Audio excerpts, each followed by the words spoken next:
We're doing this AWWA Unplugged with Gary Marshall and with Michael Peck. Hey. All right, so this it's the first time we're doing something like this. Obviously, we've been trying the podcast mic and all that. Yeah. we've been trying our best, and we're not the best technical people here, you know. So it is what it is. So anyway, let's talk about some wrestling, guys. And you guys being in a part of AWWA from first show. That's right. And I remember Gary, meeting Gary for the first time. He was waiting at the door at the Marietta High School. I was the first one there. Yeah, and how we met. It was very, very coincident. Like, you know, I was doing Lyft overnight, and I got him as a passenger. We were talking about wrestling. It was just wrestling. That's it. I dropped him off, and we exchanged the numbers, and I told him, like, I'm running a show, and I sent him the flyer, and he was there. Yep. So, what do you guys remember from the first show? Well, I remember that he was doing the movie, Mm-hmm. Yes. and when the crowd was electric. But it was such a, you know, to me, growing up in Marietta, it was such a throwback, you know, because Marietta has such history with pro wrestling. It was so great to see pro wrestling back in a place that I grew up, you know, and that's when I saw it. I was like, man, I gotta go, because I would go to WCW to watch at the Civic Center. You know, I mean, so Marietta, I'd go to like the high school gyms.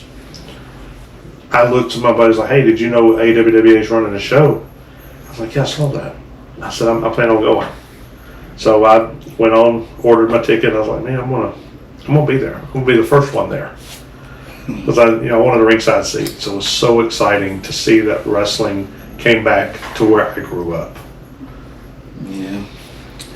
For me, it was just the excitement of being there at an independent show. It took me back to, grassroots wrestling where, I'm from Alabama. I'm from Montgomery. And, the shows used to come through when they were still in their territory phase. And so you had, the different territories bring their shows to Montgomery at the fairground or the Civic Center or, wherever they can set up in a parking lot somewhere. And just being able to give my children that experience of seeing taking it back to how wrestling got its roots, how professional wrestling got its roots, and before it turned into the mainstream shows that we have today, and then the fact that they would filming the movie there too, to be able to give them a chance to be on screen as extras and stuff like that. I remember all of that, and just being there, seeing the electric crowd, and being a part of it with them was that stood out to me. I loved like the whole setup. It was, again, coming here, I'm in a lot of high school gyms, so it was when I walked in, it was such a good nostalgic feeling of throwback. Yeah. I was like, people ask me a lot of times, well, when did you get into wrestling? I don't ever remember not being into wrestling. Mm-hmm. My grandfather set up wrestling rings, and so anytime that I would go, I'd always think about that. When I walked into the AWWA show the very first time, I went back to my childhood, and it was so magical to me to see all these up and coming wrestlers, because what you see on TV on the AEW, WWE, New Japan, TNA, they all started in something like this. Yeah. And so you never know when you go to an independent show who you're going to, like, hey man, I saw him at Marietta High School at the AWWA show. Yeah. And it was, I think we had around like 300 plus people on that show. Awesome. Mm-hmm. And of course, movie was one of the parts. It was funny. I had no intention to start a wrestling promotion. So this guy that I know, he's looking for a ring. He's looking for a show. And if I do the show, they will film a couple of parts of the movie on that show, and I'll get paid so and so. I was like, all right, if I'm doing this, I need to do it by the book. So I got the wrestling promoter's license and everything, and I rented the ring from D-Money, and every equipment and everything you see is from D-Money, and booked the talents that I felt like, okay, we can bring something new and different, especially when you can see a former AWWA World Heavyweight Champion Logan Ragnarok came in here. He had the whole Ragnarok section of there. It was big, and of course we're talking about our journey. So we had guys like Tier Ali, as you can see, he's from West Virginia area, and somebody's from West Virginia coming to Georgia, married to Georgia, and he's going against DJ Smoke, who's a local talent at that time. Right. And again, the only problem with this show that I've seen was it was so lagging, and it was like it took 7 hours. Yeah. 7 or more hours, because they were filming a couple of scenes after every single match. Going back and looking at these, I felt like I should have set up the ring way earlier. I should have asked the movie crew to film whatever they wanted in the beginning. Let's just get over with that, then we could have ran the show. Yeah. But this was the first show, first ever American Warrior Wrestling Alliance. The logos and everything, we had something special. And as fans, it was such a treat. But again, going back, that 7 hours took it too long. Yeah. And on this show, we crowned our first ever AWWA REW Revolution Eastern Wrestling. It's a promotion from South Asia. And in fact, it's a part of, it's close to India. It's a wrestling organization from Pakistan. And they were doing things with All Elite Wrestling. So this is a background, a backstory that a lot of people don't know. So they sell belts. Right. Wrestling belts. They make the best wrestling belts. The belts that you see in WWE, AEW, and all the other promotions, they order these plates and belts from Pakistan. They make the best belts. In our belts, we order from Pakistan. Okay. So they made some belts, and they did some tie-up with All Elite Wrestling. They made this same title. They shipped it to All Elite Wrestling, and the first ever champion was Dean Malenko. And then from Dean Malenko, I think Joey Janela became a champion, and after that, Sammy Guerrero was the REW champion. Nice. So there was a history there, because they worked with AEW. Now they're working with me in AWWA. So we crowned our first ever AWWA REW champion, DJ Smoke, and DJ Smoke is the fourth REW international champion as well. Nice. So we're talking about AWWA, and again, matches were interesting. We had different talents. And what do you guys think about this one? Have you guys ever heard about these guys, or have you guys ever seen them anywhere? I had not. No, I hadn't either. And you know, I would like to say I'm pretty connected as far as like knowledge wise into you know, wrestling and stuff like that. And you know, I know a few names and stuff, but I never heard of these guys. And I was even asking my kids, have they heard of them? Because my youngest, he's more of a bigger fan than I am.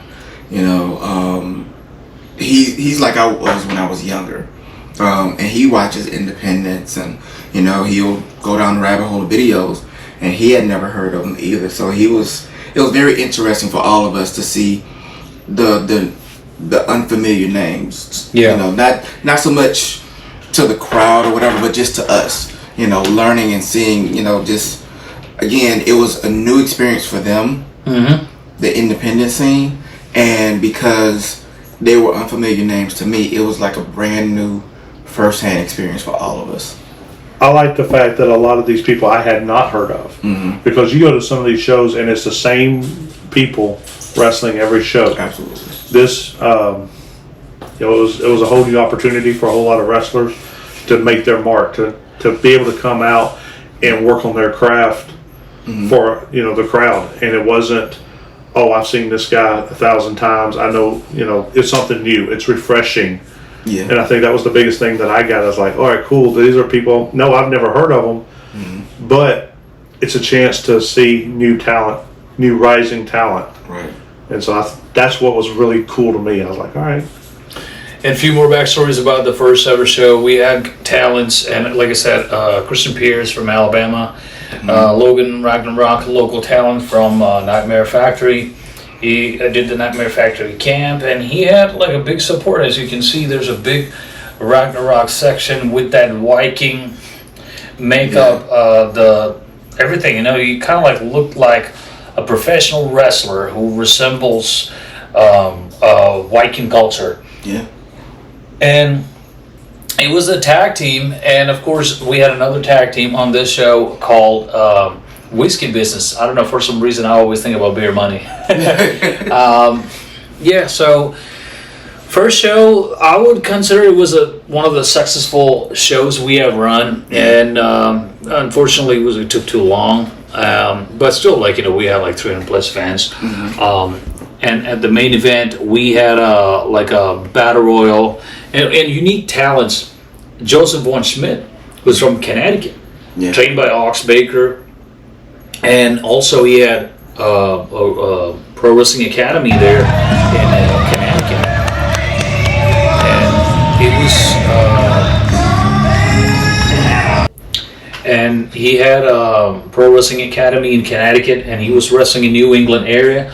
And then he moved here, and the guy who's working, his name is Zayden Kane. He's from West Virginia, Morgantown as well. Yeah.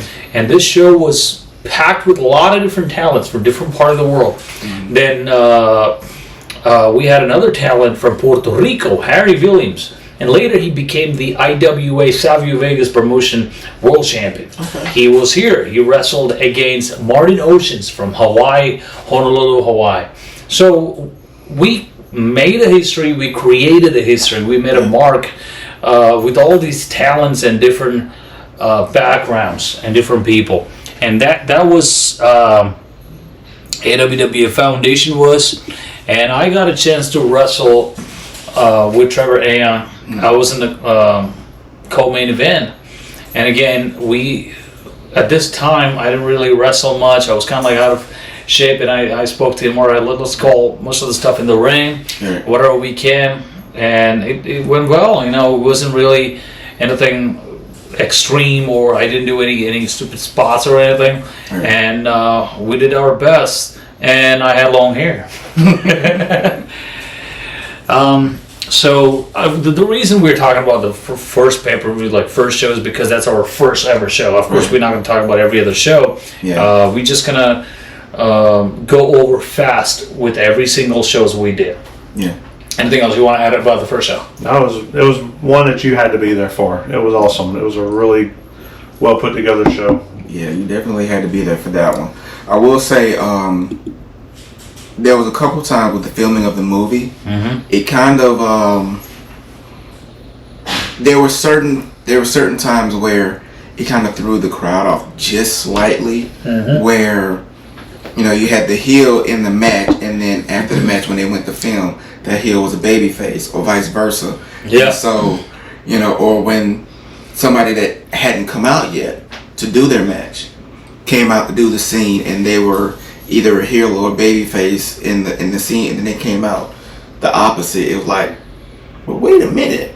But then the interaction in between the match, them setting up for the scene, and just the crowd work that they had was magical. I don't know, you were in the back, but Gary, I don't know if you remember, where there was these two little girls at the very bottom, and no matter what, they kept coming out and interacting with them and stuff like that. And those two little girls, especially the youngest of the duo, really got involved and got into it. And that's what it's about. You know, the fan interaction. Whether if you're an old head like us, or if it's a little kid, you want that's what you go for. You go for a memory, and that's, you know, that was definitely something that I remember. The interactions from the wrestlers, having their merchandise, picture taken. Yeah, it was a really special night. Then we run our second show on March 18th, second month, and this time we run in indoor soccer arena. I don't know, this is going to be like a very controversial comment if I say it.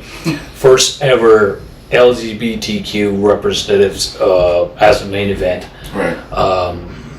It was like, I'm new to Georgia, new to this whole culture.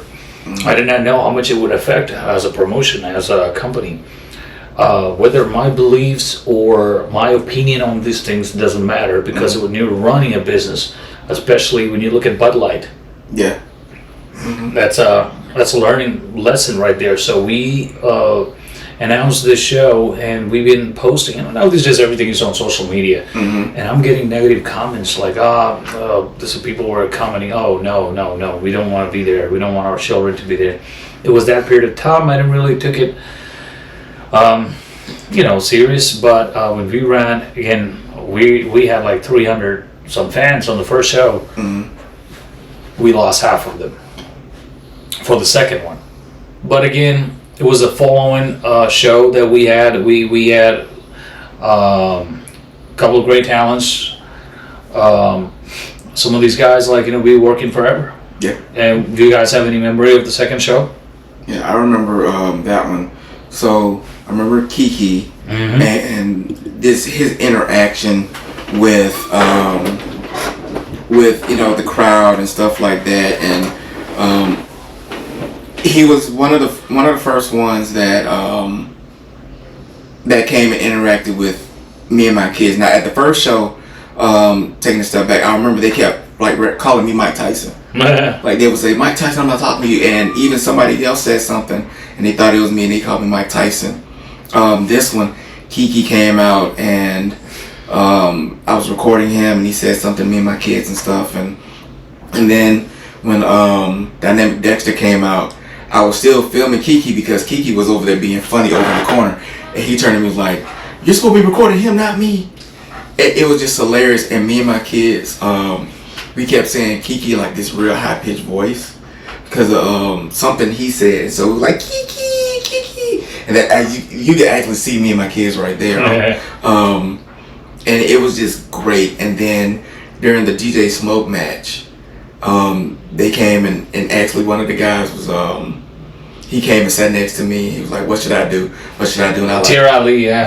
I was like, put him back in the ring. And also Joshua Charles making his return to Atlanta, Georgia after 15 years. Yeah. Because he was one of the original WWA 4 guy who was trained by Mr. Hughes. And he was the only guy, he was one of those guys and still actively wrestling, who attended a seminar of Chris Benoit when he was the World Heavyweight Champion. Oh, wow. That's WWE, cool. Yeah. And he trained with Jonathan Gresham. There's footages out there somewhere, 2008 or 2006, where him and Jonathan Gresham having a lot of back and forth matches on YouTube. So it was a big deal for him, and he had a chance to work with Trevor. And these were very unique matches. And I remember I didn't wrestle on this match because I wrestled with Gino Rivera in Colorado, and I had I think I broke my nose at that time. I was just trying to do a commentary, and it was and the person who helped me to start this promotion, I trusted him and I made him as the booker. Okay. And I called him and I told him I need your help to book the show, and I thought that I'd do a commentary at the same time, whatever I can. Right. But he came in, didn't do anything what I asked. He didn't care. He was just running around taking selfies with people, and it was just bad from booking side. And again, I could book, but again, the technical problems we were facing, we're dealing with the laptop. We had very small thing at that time. So this was first and last show ever we did in a indoor soccer arena, and we had like 7 or 8 matches on that night. And the last match I remember, it was a Whiskey Business again, the International Wrestling Alliance, whatever it's called. Ali Muhammad and Drago, they were a tag team. Anything you'd like to share from this? That was another good show. A lot of different, more talent, making opportunities. So I enjoyed it. Again, I think I was the first one there. I think I was the first one at every show. Yeah. I was like the first fan to show up. Yeah, absolutely. And then going back from there to what was the show we went? Actually, the Woodstock show. Right. Revenge. That was the Name of the show, we really got slammed in there because it was the hometown of Logan Ragnarok. And still he's a rookie and he's with the tag team. And we decided we finally gonna run in Woodstock, Georgia. We got the rec center. Our hopes were so high. Yeah. And even we sold some tickets online too, but because of traffic, whatever it was, we kind of like, we barely had like 20, 30 feet people maximum fans were there. But That was one of my favorite shows. yeah, because you became the general manager, right. and plus some of the things that I like to cover was Jay Garland coming out with Georgia Sucks t-shirt and messing with some of the fans, and plus he was already SCW World Champion at that time, and then on this show he became the first ever AWWA World Heavyweight Champion. And you could see right then what professional he was, just in the back, or, you know, he knows his business. Yeah. Yeah. And I remember you were there, gave me a fist bump and took some pictures. Oh yeah, absolutely. Anything you guys have? There go right there, sitting right there. Yeah. That was I think that was the first time I showed up without my kids. Mm-hmm. And I don't remember if that was before or after the show where I was sick and didn't make it. Mm-hmm. But yeah, that was a good show. Just again, the professionalism of everybody, and at the time I was still sitting in the stands, so I was there as a fan supporting and everything, and it was just again an amazing experience all the way around. And that was first time. That was first show. Gary was the manager, and he came in and he was shining as well. So I think it was a good show. As long as I had been in pro wrestling, been around it, it was the first time I'd actually ever had a speaking part. It was the first time I'd actually had to, get in the ring. Mm-hmm. So that was a show that really meant a lot to me. As far as getting to work with it, it was one of the most magical nights of my life, and then everything from there it kept getting better. And it was that time, like after the Woodstock show, I'm like, what are we gonna do? Because I'm here by myself. There's everything I'm running around to get the venue. I remember one of those times I was depressed. I called you and I talked to you like, I'm done with this. But then like I don't want to lose. I just want to push it. I want to work so hard. And finally, we got a place in the Governor's Gun Club, and that changed. Everything. Momentum changed with that show. Yes, and we ran our fourth show, AWWA Ultimatum, and wow, the crowd was electric. Yeah, the crowd was amazing. That was an amazing show. And that's the place we thought that it was kind of like a final show for us, like me, Courtney, or anyone. We talked about it. If we don't draw anyone, we're done with this show. Yeah. Everything changed. We had a lot of different new talents, and plus the gun club, they promoted it. It was packed. That was so nice. And it was electric. And obviously you were there. You were, as the general manager came out, did the speech and everything, and you were there. Yeah. And we did a couple of shows in gun club. We instead of just going one by one episodes, what are the memories you guys had with the gun club? Anything you can remember? Just the environment of the gun club, first of all, looked like a wrestling venue, like just something you would see on TV with the background, the lighting, the setup, and everything. And it was all inclusive because you had the gun club next door. You had the range and everything. So it gave people a chance when they came in, if they came in too early or during intermission or something like that, they didn't get bored. They could walk around, they can go do stuff and everything. Of course, they sold adult beverages, which helped a lot. And then it was only for one show though, because they started asking for more money at that time. And then that was also my first involvement with going from a fan to being in-ring talent was at one of the gun club shows. Yeah. You know? I loved all the debuts. Yeah. I mean, we had a lot of really good debuts, like Rocky. Yeah, Ramrock. yeah. Ramrock, Ramrock, there. SOS had a couple of shows there. And, that was such good talent. That was really, when you saw Ramrock, it was like the larger-than-life type guy. Oh, yeah, absolutely. I mean, and then, SOS, she had a lot of energy when she wrestled there. Zach Buchanan, he made his debut. Yeah, it was just one show. Those kids, Zach Buchanan, I don't remember the other two dudes. I think Jaden Wayne and AJ Black. Yeah. The reason I don't remember because it's like those guys showed up, did their show, they never responded. I don't know whatever. That's again the problem with the young generation. They all already think that they're superstars, and it was I don't know whatever it was. Like after the show, there was no contact, there was no communication, and later I realized that they weren't happy about. The way we put them on matches. I'm like, I'm not here to satisfy people. I'm here to put the right people with the right matches. And we're building something, and it takes time.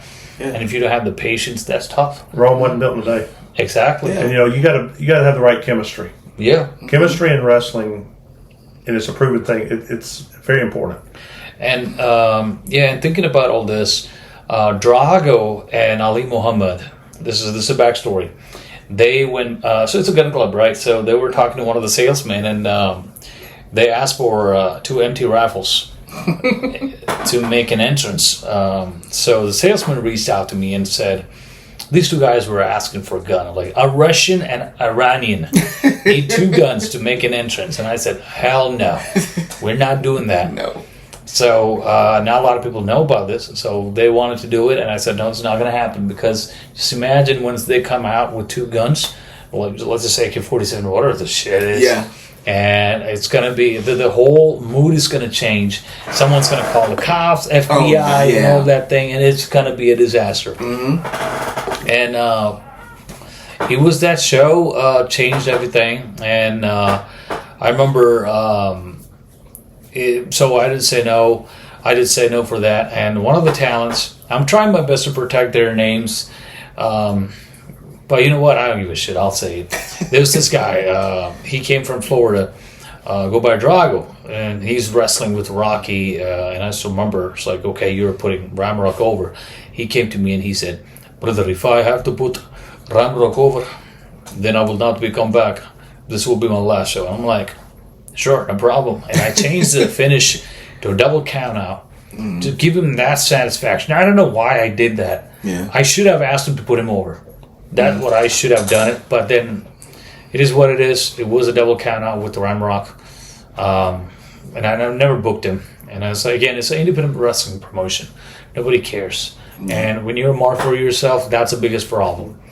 And that's the end of that dude right there, Drago. And that's sad because they had such a good match. 2 powerhouses. Yeah. Great match. And of course, Ramrock does not know how to have a bad match. Ramrock and in fact, I had a plan. Like, let Rocky wins the match, then Drago will go to Phoenix, and he will beat Rocky in front of his own hometown. That was the idea. Right. Because this guy came to me and told me, I'm like, nah, it's all good. You don't come here and help to set up the ring, tear down the ring, none of that stuff.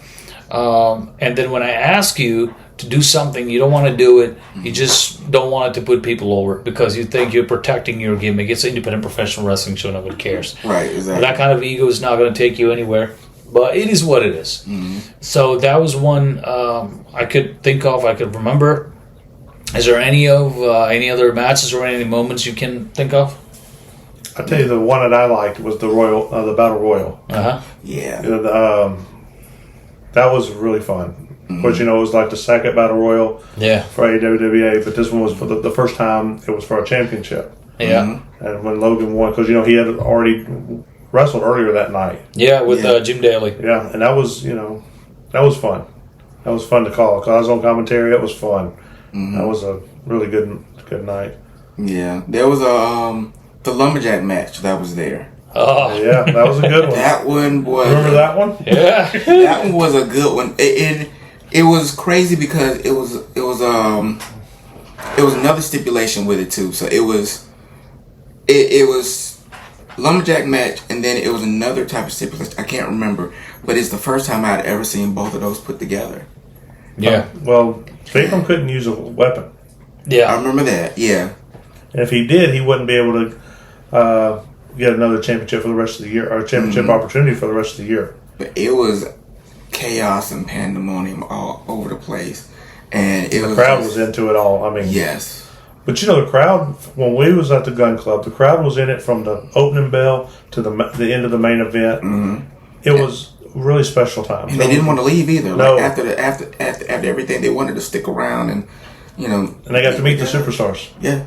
And that was, again, I keep going back to that, but to me, that's always the biggest part of wrestling. Mm-hmm. What goes on in the ropes is fun, but the memories are made when you're getting to see those larger than life warriors, up close and personal. Somebody, because when they take their time to come out and talk to the fans, a picture, that's what's going to bring you back. Yeah. When you see, Vikram, and he comes over and takes a picture with you. If you see Ragnarok or Ramrock, these are the people you just saw entertain. Absolutely. And then, they're coming out and taking the pictures. It's like, you know what? That was awesome. They have good fan interaction. I want to go back. I've been to a couple shows where I'm like, they don't care about their fans. Exactly. And I remember like this, we were doing all these things, and we finally got a chance to bring Teddy along. And I remember we did a show before that, and he came out, and he was cutting promos, and we played CM Punk's music, and everybody's like, this is when CM Punk had the issues with AEW, and people were like, oh shit, he's really here. And I remember that. Yeah, he got the fans on that one. And then talking about the last man standing lumberjack match, and it was brutal. Yeah, I can tell you that it was not easy.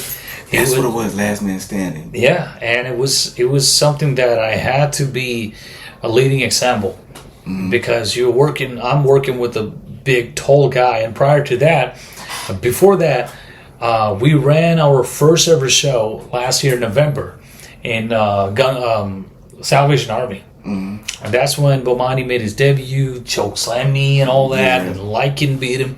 So we're building all these characters, and especially when I'm doing the last man standing match and taking all these big bumps in front of everybody, I have to be lead by example. And Gun Club always will be special, especially the last show of Gun Club. They put that screen in a wall with the projector. It was like a big setup. It was just like it gave us a feeling like we're doing a big things, big promotion. Couldn't do further, and I remember January this year earlier, January 31st. That's when we did our last show. Ghost worked against Macross. And again, let's go back to the Salvation Army show we did last year. That was one of the biggest shows we ever done. Yes. And we had like 200 plus, 240 some plus. Now, that's a special place too, but that show, that first of all, man, that was... Yeah. That was a huge crowd. And there was a lot of kids in that crowd. Yeah. And they ate it up. And some of the things that didn't really go well on that show was the technical part, the audio video systems and all that. It wasn't really, but still, people didn't care. No. They came there for a good show. Teddy was there. Martin Stone was there. And we had a big crowd. Yeah. And huge crowd. It really went well. We had that 6-man tag match. For every match, it was like pandemonium. It was so loud. Yeah. That's Ghost's debut match. Exactly. And what an athlete, what a person SP the Ghost is. Inside the ring, one of the most charismatic wrestlers inside the ring, but just as awesome backstage. Very professional. Oh, yeah. I mean, you can't say enough good things about Ghost. No. I mean, what he's accomplished, everything that he's accomplished and he's earned it. People say, well, there's a chant, you deserve it. He earned it. Yeah. Well, about him, like 3 years ago in 2021, we all did that shit show called AW Dark. It was one of those shows where you get invited if you're an independent professional wrestler, and then you get squashed and embarrassed on TV. There's nothing you're getting better out of it. Right. Guys like Shane Mercer, who've been doing this forever. I'm just giving an example, just a name. One of the phenomenal best wrestlers. AW invited all these guys and like destroying them in 2 minutes, 3 minutes. And it was one of the time Ghost went there, I think he was doing another gimmick. And Will Hobbs and Brian Gage, Ghost and Trevor Aeon were a tag team. This is like 2021, and I was there on the same show. I got destroyed by the Scissor People. What was it? Whatever that goes by Max Caster and Anthony Bowens. Yeah. So I saw that match. So yeah, and I was watching all that. So Ghost was in a different gimmick, and he got a body slam, not just one body slam. He got body slammed 10 times by Will Hobbs. And it was a big fuck you moment to Ghost and to the people who trained him. Because Ghost's coach was so pissed off. He was so mad, Mr. Hughes. And he was so mad at it because you have two big bodybuilders, Brian Cage and Will Hobbs. And Trevor and Ghost, they're not even half of their size. Right. You don't need to body slam someone like 10 times. So that's not really giving you anything. So he took that 10 bumps, and that was the end.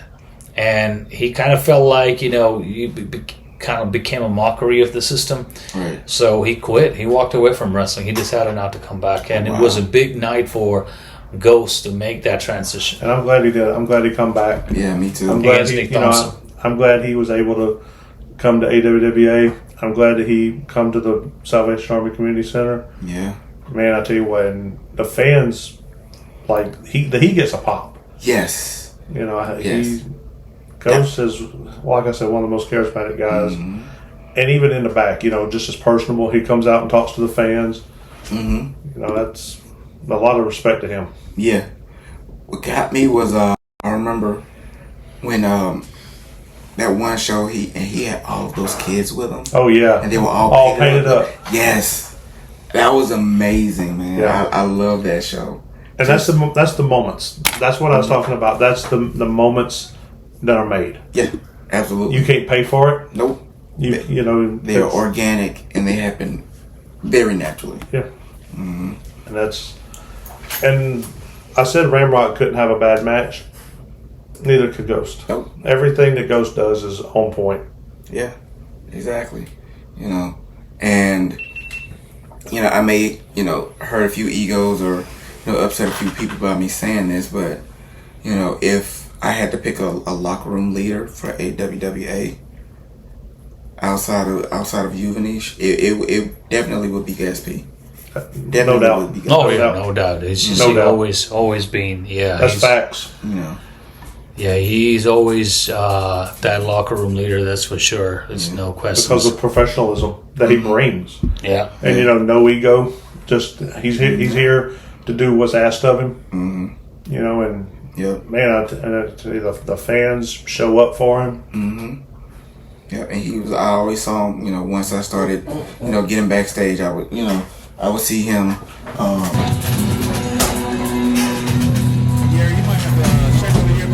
Straighten up his boobs, applying his makeup, but he never, shied away from, stopping what he was doing to give somebody some advice, letting them know, hey, why don't you try this, or somebody come to him with a question, he would literally stop. Even if it was one of those situations where he can kind of still keep going and doing what he's doing, and answer at the same time. No, he would stop and give that person that face-to-face, eye-to-eye contact and answer that person's question, and then go back to what he was doing. He would even, spend a lot of time with the fans, but he also was a very essential part of the building and tear down of the equipment. Yes. Yeah. You know, he was always that person to help out. You know, so I mean, a lot of the guys helped out. Yeah. But you know, it's like Ghost he's a leader. Ramrock could be fit in that same position. He's very leader, no ego. I agree. Yeah, no, we produce more talents. We introduced more talents to Georgia. Cardinal Nick Thompson, he made his debut. God, even just in Gun Club, Rico De La Vega. Yeah. Who can forget about Rico De La Oh, Vega? yeah. Rico, a lot of people don't know about Rico De La Vega. Something that is, he trained at the Monster factory, along with Damian Priest and Matt Riddle. Okay. And he's friends with those guys. And I had some plans for him, and unfortunately, like, he's another guy to get it's hard to get a hold of him. Right. And when you have things like that, it's tough. Then we have great talents. Pretty Boys made their debut in They did. Gun Club. They did. Yeah. Then your favorite, Brandon Skinner, Skin Dog. There you go. Very talented from All Logan. professional wrestling. From Logan, Ohio. That's where he's from. And we did show together in Washington, D.C. And also we had him in Gun Club multiple times. Another very charismatic, very personable guy. Yeah. Skinner, he's you know, he was good in the locker room. Yeah, and he's another guy, and what I'm talking about. Then, of course, we had some guys from Florida, Bodie O'Hara, Logan Yond, and there's one more person, and I can't. Bodie O'Hara, Logan Yond, and we had oh my God, I forgot his name. I'm drawing a blank too. Yeah, he was a champion in one of the promotions in Florida as well. I'm sorry, I apologize. It's just I don't doesn't I don't remember. That was the Cold Heart Alliance. Yeah, Yeah. that was supposed to be the Cold Heart Alliance. Then we had a big plan, but and again, I'm sorry to bash these guys, but like Bodie O'Hara totally stopped responding. He ghosted me, and. In fact, our first tag team champions was supposed to be Brandon Skinner and Bodie O'Hara. And Skinner was, again, he's being professional. He was okay. He gave me the commitment. Bodie O'Hara disappeared. And some of these guys were started asking me questions like, why I'm not going over? I need to be in the main event. This is like, bro, nobody knows who you are. Right. You cannot just come into a show and ask for main events and titles. Yeah. It's not going to work like that. And I've seen some of their work, and I told them you got to get better on certain things. And the problem is, Gary, some of these guys don't want to take criticism, and that's a bigger problem. Yeah. That's a bigger problem. Yeah. They think because they're big in one promotion that they come over and they can carry that heat, into another one. But if you're coming into a situation, you may be big in Florida, or you may be big in Ohio, or whatever, but you're coming into Georgia. Yeah. And nobody knows who you are. Exactly. Yeah. AWWA is a new promotion in Georgia, so storylines have to be built, character development with relationships with the crowd and everything. You have to build that momentum. Good, bad. And you got to build that rapport with the audience so they know you and they can support you. Versus you just come in day one, get a title, you hold it up, and you're like, why isn't the crowd cheering for me? What's going on? They don't know you. They're not invested in you or your story or You your got to product. invest yourself before anybody else will. Absolutely. And also the problem is these young kids with less than a year experience or maybe a year or two experience, they don't want to take criticism. They don't want to get better. No. They always think that they're marks for themselves. They think highly about themselves. And with an attitude like that, it's not going to happen. They're not going anywhere. When I started, for almost 2 years, I haven't even got paid any dime for anything. The first amount that I got from professional wrestling as a professional wrestler was $5. And you had to go early, set up the ring, tear down the ring. I did a lot of battle royals. Then I did a few 8-man tag matches, 6-man tag matches. Then finally triple threat. Yeah. Then tag matches in Indiana. Then finally get a chance to work one-on-one, and I have to wait for 2 years to get a one-on-one wrestling match, and that's a hustle. That's the hard work and dedication. You don't quit. You don't stop. And God's grace, I got a chance to go to Japan. I got a chance to train in there, meet some good people. But some of these young kids, they don't know. They don't care. They think that they're already star. Some of them, they just go to some of these schools and pay insane amount of money to get trained, and they come out of school thinking that I already made it. Right. I spent a huge amount of money. I was trained under a WWE World Champion, and I'm good. I have that good, you know. Yeah. But then when you book them, it's the drama they bring with it, the ego they bring with it, and there's no dedication. They don't have the reps either. No, that's another thing I tell people. Like, this is what I was told by a lot of different people. You need more reps. Go out there, wrestle in Tennessee, Alabama, South and North Carolina, Virginia, Kentucky, Missouri, Ohio, Chicago. Go to these places and wrestle. It doesn't matter you're the first or the last. It doesn't matter if you're working Ironman match or 10-minute match or 8-minute match. You go there and work. You get grasp, you get better. And that's the only way you're going to get somewhere. And discipline. You got to discipline. You got to, again, study tapes. Study the Stan Hansen's, Harley Race's, Terry Funk's, Hulk Hogan, Ric Flair, Brody, and everybody, legends. 90s, watched a lot of 90s wrestling. Chris Kanyon, one of the most innovative professional wrestler I ever seen on television with all these new moves.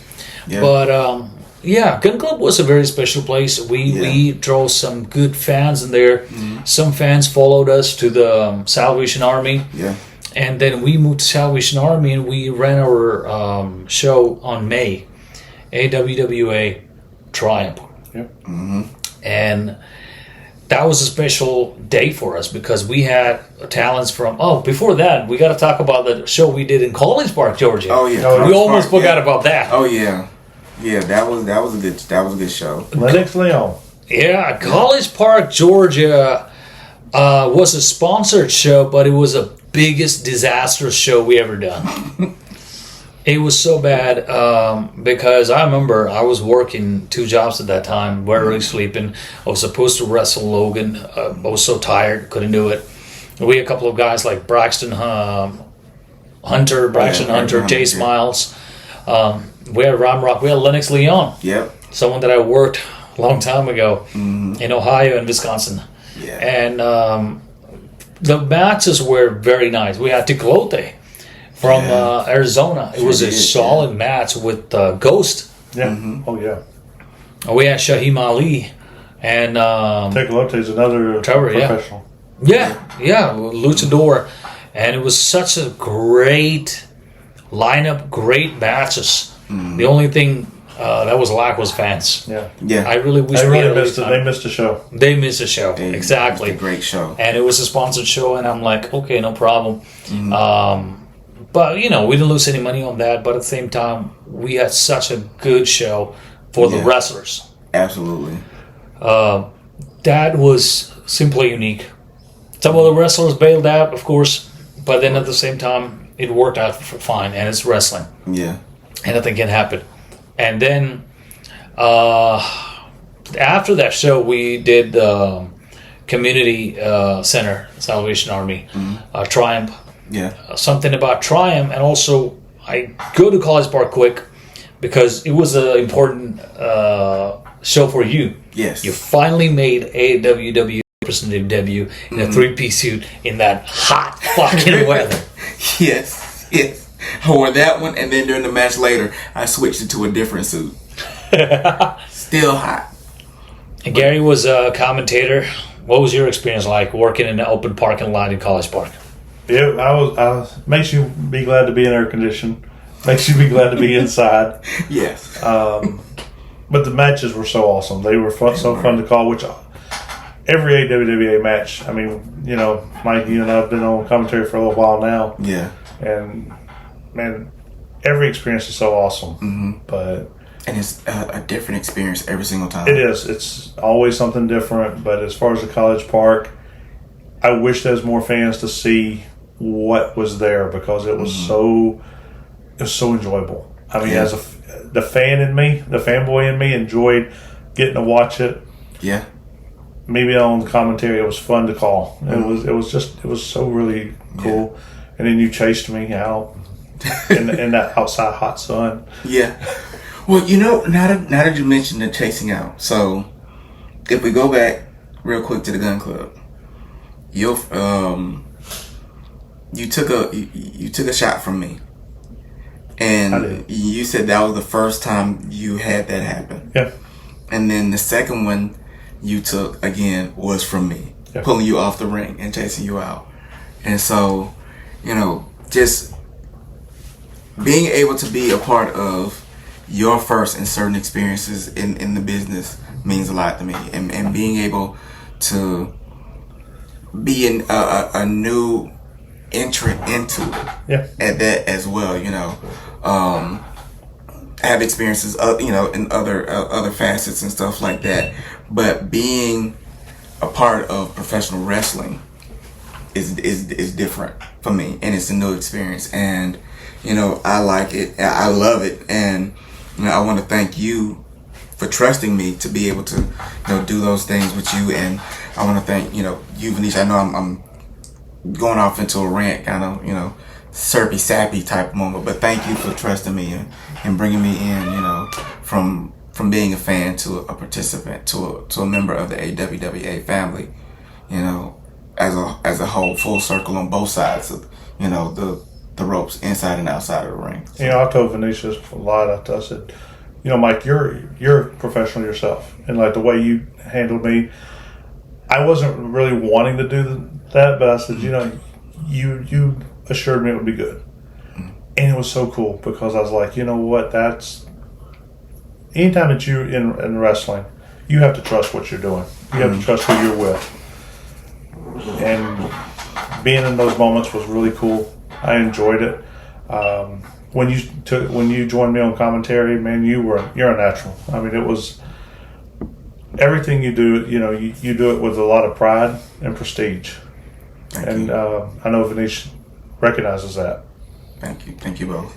And eventually we get a solid time, little by little, a solid team in a solid time, because even going back to College Park again, we had talents from California, Auntie Heidi and Eliza Hammer. Yes. And then we ended up doing shows in Salvation Army.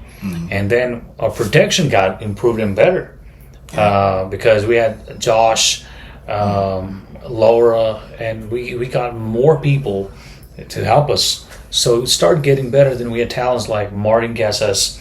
We had Gino Tolito Rivera. Yep. We had Brandon Gatson. Yeah. God, those matches we produced was great. Oh, yeah. We always had a professional photographer for every single show. We kept it as it is. And I remember, and it was Triumph. We got new titles, tag team titles, and finally we got shipped that title. Yeah. Those titles were so pretty beautiful. Oh my God. And we crowned Pretty Boys, and that whole storyline with Pretty Boys and the Unpredictables, it was crazy. It was. As College Park has started, and then we did back to back. Right? Was it American Glory or Triumph? We crowned them as the new tag team champions. American Glory. Yeah, not the Triumph, right? No. Yeah, Triumph, they had a match, double low blow, and that build up, and finally American Glory, that show, we crowned him as the new tag team champions. It's such a great storyline. Charles and Jeremy Paris, we go long back, long way, Brooklyn, New York, Gleason's Gym, and those guys, Geronimo Gomez, amazing talent, amazing talent, guys. Awesome. Yeah. Then again, Chuko Bum is another guy came in there. He made a great impression. Yeah. That homeless gimmick, homeless character was amazing. That was funny.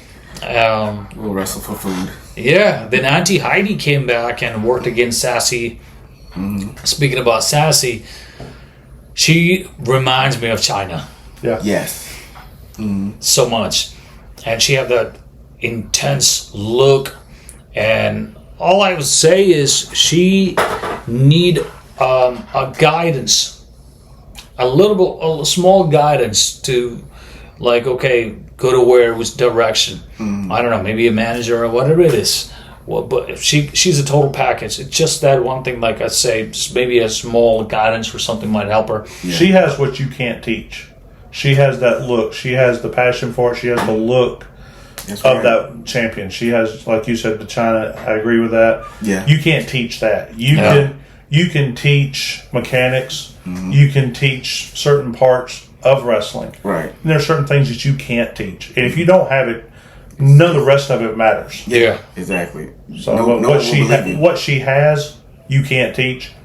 So once she's, develops a little more, it's, the sky's the limit. And I am going to epic match. We're talking about Trevor Aon versus SP the Ghost.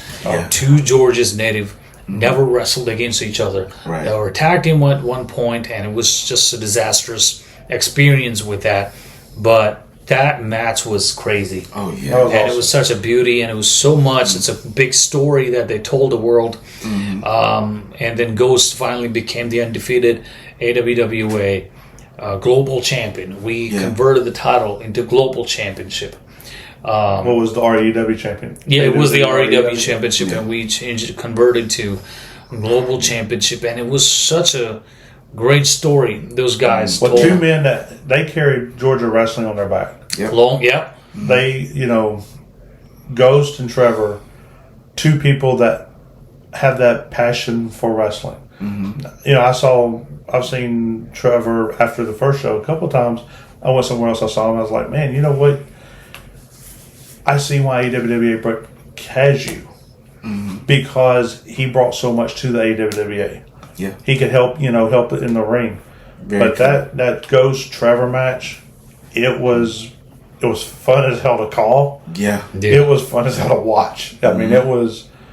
And the fans, I mean, there wasn't a dull moment in that match. Sometimes you have your highs and lows in matches. There was no low there. I mean, that was two of the best. It was all high, very high octane match, and they put on one hell of a performance. Yep. And I would love to see a part 2. Yeah, and there's got to be a rematch somewhere down the line, right? We all. Yeah. But like I said, Trevor didn't have bad matches. SP the Ghost don't have a bad match. Yeah. So you knew going into it, the hype was real. It lived up to the hype. You knew it was going to be a good match when you saw it on the card. When it was announced, you knew this is going to be something special. Did you watch their promos? Yeah. Oh my God, the promo videos leading up to it. That's a big part of it. We filmed it in an abandoned paper mill. So she helped us somewhere here in Smyrna. It was an abandoned. It was built in the 1800s or something. So we got this area, and we filmed a couple of vignettes, and it was me. I had to edit and put it all together. I was missing audio, but then I asked Trevor to send me the voice clips through the messenger and download it. Same thing with the Ghost. Then I put it all together, and it came out so good. Man, that was amazing. It was a thing of beauty. Yes. And that was a very impressive promo by those guys too. And then we're almost done, like 2 more minutes. So we'll go to the last few shows we did, and Elikin became the new AWWA World Heavyweight Champion. Yeah. The guy, he used to drive 6 hours 3 times a week. Total 12 hours 3 times a week from California to Arizona just to train at New Japan Pro Wrestling Academy. And you can't ignore that dedication, that hard work. And he worked his ass off for the opportunity he got. And he became the world champion, and he carried himself as a world champion. Another locker room leader too. Yeah. I would say locker room leader because with the experience wise, he's still getting there. Yeah. I would see that's another thing. I don't want potential. Yeah, you have potential. I don't want these guys to think that they're bigger than the promotion. Right. Like just some wrestlers, they think that they're bigger than WWE. They're bigger than whatever they are. Yeah. Which at the end of the day, when you're with the big promotion, it's not just you. You have a big Titantron entrance. You have music. You have fireworks. You have that storylines going on. Let's just say you walk away from all that for 6 months, and you're walking through the street. No one gives a shit about you. Talking about Ryback, he had that entrance, feed me more. Now if you go to Las Vegas or wherever, when he goes out for shopping, no one cares. So that's what bigger company does it.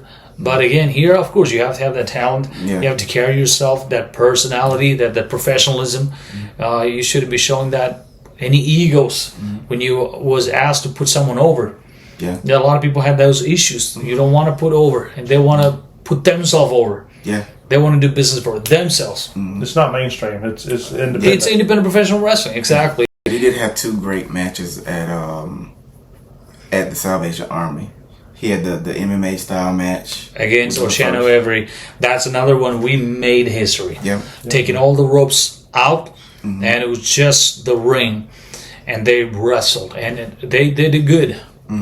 And it was, again, we made a lot of histories, and we made a lot of difference. Every show was something different. Everything. It was never. You never knew what to expect. Exactly. Whether if it was at the Gun Club, the one in College Park, at the Salvation Army, there was history made in every show, Absolutely. and every show was different. Sometimes you'll go to shows like, well, this was the repeat of last one, you know, and rarely ever. I mean, you know, of course it was storytelling, but you didn't have a lot of the same. Well, there they go again. Or there, you know, there they go again. When you did, it made sense. Yeah.